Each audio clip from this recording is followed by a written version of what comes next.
Hello everybody and welcome back to World of Warships Legends. My name is Spartan Elite 43 and tonight we have our very first look at the Tier 6 light American cruiser, the Helena. So, with that being said, let's get into our commander. We've got Norman Scott with Isiroko Yamamoto and Charles Madden as our two commanders, inspirations. We've got Beyond Range, we've got Igniter, we've got Punch Through, we've got Fixated, and we have Refill Station, so that we can use that faster fire rate that this thing is fully capable of. Now, if we go back to the ship itself, you'll see my upgrades. We've got Aiming Systems Mod 1, we've got Steering Gears Mod 2, and we have Concealment System Mod. We are fully upgraded, as you can see. And we have 2 sonars, 4 spotter planes. We're running the American camo. We've got our community contributor flag, and in this match we are actually using an epic booster, so keep that in mind. It's giving us extra range, but we're going to turn that off for the stats so that we don't get lied to in the stats. Alright, so survivability, we have 33,300 hit points. Not too shabby for a light cruiser. Torpedo reduction is only 4%, so you really don't want to take a torpedo in this thing. Artillery, it has 15 152mm guns. Yeah, that's right, 15 of them. That's 5 turrets with 3 guns each. They reach out to 15.7 kilometers without the epic booster, and we have a reload time of 8.8 seconds. They turn 180 degrees in 19.4 seconds, which is not great. But they are triple turrets, they are 152 millimeters, so it does make sense that they be a little slower for a cruiser. HE shells, 2300 base damage with 15% chance to set fires, which is actually pretty good. AP shell damage is 3672, which is not bad, considering their 152 millimeter guns. And you do use AP in this ship, so the American light cruisers are fantastic. I am enjoying the crap out of them. So hopefully you guys are as well. It's got secondaries as well. And as always, light cruisers, dual-purpose armament. So when aircraft become a thing, these will be very good at defending against aircraft, supposedly. Maximum speed, 32.5 knots. It's right there with your Baltimore, right there with your New Orleans. Like most of the cruisers and most of actually every ship for the Americans in late tiers are usually trying to be part of an aircraft carrier group, so that's why they're all roughly around the same speed. Iowa capable of 33 knots, well, in real life. All the light cruisers, heavy cruisers and stuff capable of right around the same speed. They built them for that speed so that they could protect carriers. That's what they were built for. Now, 680 meter turning circles, not good for a light cruiser, but it's not a bad turning circle either. Just keep that in mind. I'm a battleship player. I'm used to slow turning circles. Now, it is pretty agile. I haven't had too much trouble dodging rounds when I need to in this thing. It's not quite as good as the Wichita in that sense, but it is pretty good as long as you give yourself time to do it. Concealment, 10.4 kilometers. Fantastic. 10.4 kilometers, much like the Wichita. Detectability by air is 6.5 kilometers, guaranteed is 2, and 5.8 while firing in smoke, which is also very good for a cruiser. There's only a couple cruisers, I think, that are better than that, actually. Unfortunately, we don't get smoke. So, overview, we've got Surgical Strike. A short shell's fuse time results in lower chance of overpenetrations. Guns aplenty. High number of guns allows for a lot of damage from a single salvo.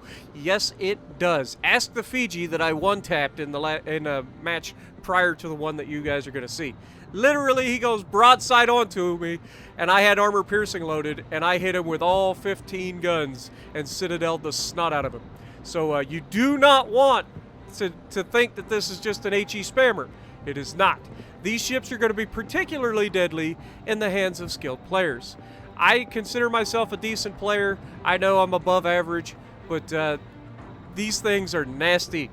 Nasty. Their AP and HE are both fantastic. HE is a little underwhelming because it shatters a lot, unlike the Wichita. The Wichita, the HE doesn't shatter a whole lot, but these shatter a lot.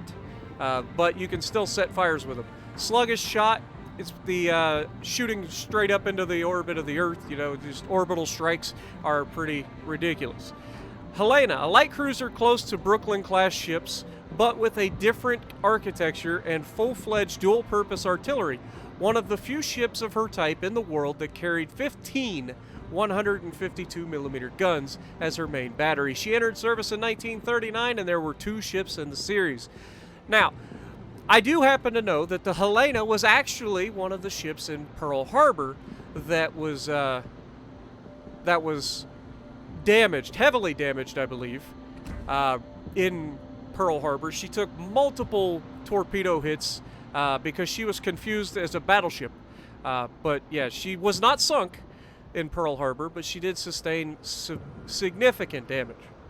But with the American flag camo on her, you can see she is an absolute beauty of a ship. And you'll notice that the front guns are very interestingly mounted. Unlike the Atlanta that has the super firing turrets, this does not. The rear turret on the front has to rotate all the way back around to shoot off of the other side of the ship. So keep that in mind. So, without further ado, let's get to the gameplay. Alright, so we are on Atlantic, and we're in the Helena. Now, I already talked a little bit about the Helena, how she was hit in Pearl Harbor. Basically, she was moored next to another cruiser, can't think of its name right off the top of my head, but when the torpedo bombers came in trying to choose specific targets, they were specifically going for battleships mostly, even though they were instructed to take out the carriers, which weren't present, obviously, and then cruisers first. But they ended up, I want to say that Helena took 3, maybe 4 torpedoes, and you can actually find a picture of her where she's leaned up against the other cruiser because she was listed so far from taking on water. But Pearl Harbor aside, what does that mean for us in World of Warships Legends? Let's get this party started. Now, first of all, this thing has all the guns. Again, we talk about quality and quantity a lot, and this is quantity over quality. You're not going to have the knockout punch to end all knockout punches. However, just like the Dallas, you do not want to sleep on this ship. Alright? It may be a light cruiser. It may have 150mm guns. You do not want to underestimate this ship.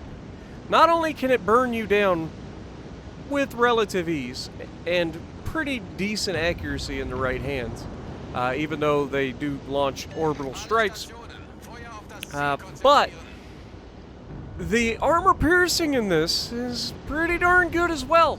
And if you go broadside, you are not going to enjoy your day. Now you'll see here I switch over to armor piercing. Look at all those rounds coming in. This is like having a Leon, but a light cruiser version. Or the Atlanta. If you ever had a chance to catch a cruiser broadside close range in the Atlanta with your 127 mils, this is better than that. Mainly because these are 152mm guns. Now we take a hit from the Nuremberg there. More power to him.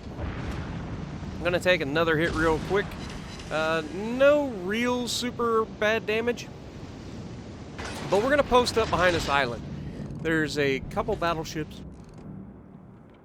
head in our direction.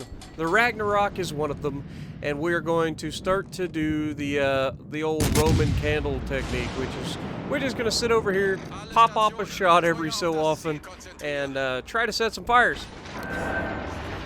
Hence why I call it the Roman candle technique. So, yeah, we're just literally the first part of this match is going to be us trying to burn this Ragnarok down. We cannot afford to go out in front of 16-inch guns. We just can't.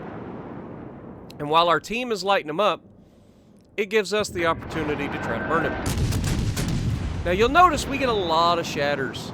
A lot of shatters. We're trying to hit the deck armor, but and the superstructure, but you'll see that we are going to get a lot of nasty shatters, but we are starting to get some good hits too, and we do set some fires here. We've got our first fire, and we've got our second fire. Now, he's going to burn for a minute because he's already used his damage con, and that's going to hurt him because we're not going to stop shooting at him. Now, again, the high explosive in this, not quite as good as the Wichita's high explosive, which is why you're seeing us get so many shatters. But still, you're getting a lot of damage plus the high fire chance, because not only do you have a good fire chance, but you're hitting so many shells that you have a really good chance of setting a fire. Each shell has a 15% chance of setting a fire in this thing with our current build. So you're shooting 15 shells, and each one of those has a 15% chance of fire. That's a pretty good chance of setting a fire. And you can see we're using armor piercing now, and we're actually getting armor piercing penetrations on the side of this battleship. And even though he's burning, we get the kill with armor piercing. Now, Nuremberg decides he wants to come out and play, and he's broadside on. We immediately make him regret that decision and get ourselves a double strike in the process. I don't know why some people just think that, you know, they can sail around broadside in front of everybody. But if you are in a habit of going broadside in front of cruisers, if the cruiser player you're going broadside in front of knows what he's doing, you're a dead man. There's a reason why cruisers have the highest DPM in the game. You do not want to sleep in front of a cruiser. And if you go broadside, look at this New Orleans. He's angled slightly. We're not getting the best hits ever. We're ricocheting 10 of the rounds off of him. But we're still doing damage to him. He's still losing health. And oh, hello, Boise. How you doing? We're just going to bow tank the 203s from the New Orleans. Nice hit there on the side of the Boise. And then he goes ahead and gives us the rest of the side. And because of our fast rate of fire, we managed to knock him out after our teammates whittled him down a little bit. And that leaves me 1v1ing a New Orleans. Now, normally, if I was in the New Orleans, I would just push out and knock me out. But you got to think, I got a battleship right next to me. New Orleans wouldn't survive long enough to do that. He's going to struggle to penetrate the front armor, just because he's got 203mm guns. Even with light cruisers, you're not really going to reliably punch through the nose of these ships. So you've got to keep that in mind. And so, knowing that I have all my health and that I can bow tank him, I'm going to push in and try to get rid of him. Because I know that if he over-angles, I can pin him a lot quicker than he can pin me. And I already have a pretty high health advantage. And he's over-angled. So we're going to pin him a lot quicker than he can pin me, as we just punched him right in the mouth. No Citadel, but we did punch him in the mouth. And now he did put a nasty salvo on us. But now he's... Oh my god, how did he survive that? Why? Why me? Okay, it's fine. We'll finish him with this. We managed to make him miss most of that. And of course he survives again. And we go ahead and finish him off. We were on fire twice, so we go ahead and finish that. And then we're going to get a little too cocky here. We're going to go broadside on in front of the Nuremberg.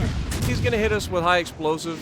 And he's going to actually switch to armor piercing and punch us right in the mouth.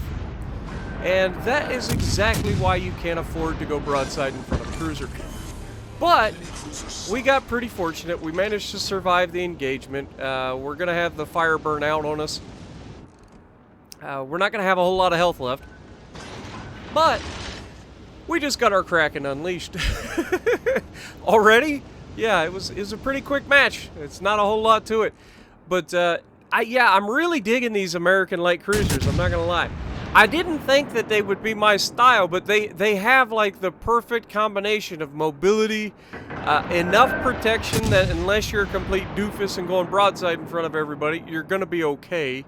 And the fire rate is addicting. I'm not going to lie. It's like having Atlanta, only better. Because Atlanta is such a short range and such a... I don't know. It's very, very